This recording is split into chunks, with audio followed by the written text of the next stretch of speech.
السلام اخوتي المغاربه، نبغيكم تكونوا على خير وبخير وبصحه جيده.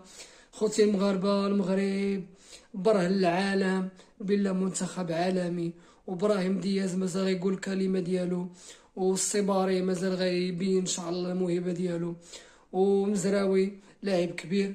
والصراحه عجبني بزاف في الماتش ديال البرازيل، بين على موهبه كبيره. والحاج مزراوي لاعب كبير، وهادو هما اللعابه المغاربه. ومازال بونو غيقول الكلمه ديالو، مازال بزاف د اللعابه يقولوا الكلمه ديالهم. وان شاء الله مزيد من النجاح باش نديو كاس العالم ان شاء الله مع المغرب 2026. والامريكا عطات المغرب فرصه باش يبرهنوا على المواهب ديالهم في هاد كاس العالم 2026 باستقبال جيد. يعني استقبال الملوك. يعني المغرب ديما كيصدم العالم والدول العربية.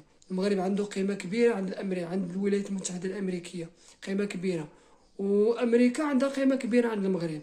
يعني هادو جوج دول متحدين في جميع المجالات، في كرة القدم، في جميع الرياضات، وفي جميع المجالات، ومزيد من التقدم إن شاء الله.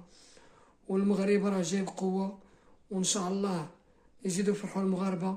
وهاد الماتشات اللي غيلعبوا في كاس العالم دابا حاليا غيساهموا في السياحه في المغرب.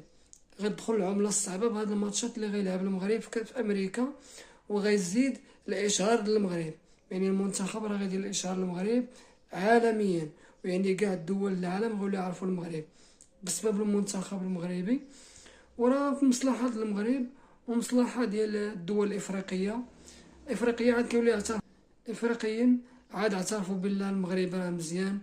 وهما اصلا ما كيرضوش افريقيين، كيشوفوا المغرب فايتهم، بقاو داك الشيء اللي عندهم ما كيرضاوش، كيقول لك لا حنايا كدا هادي. وملي كيلعبوا مع بالعكس، ملي كيلعبوا مع داك الدول، مثلا الدول ديال شمال امريكا ولا امريكا الشماليه، ما كيديروا والو.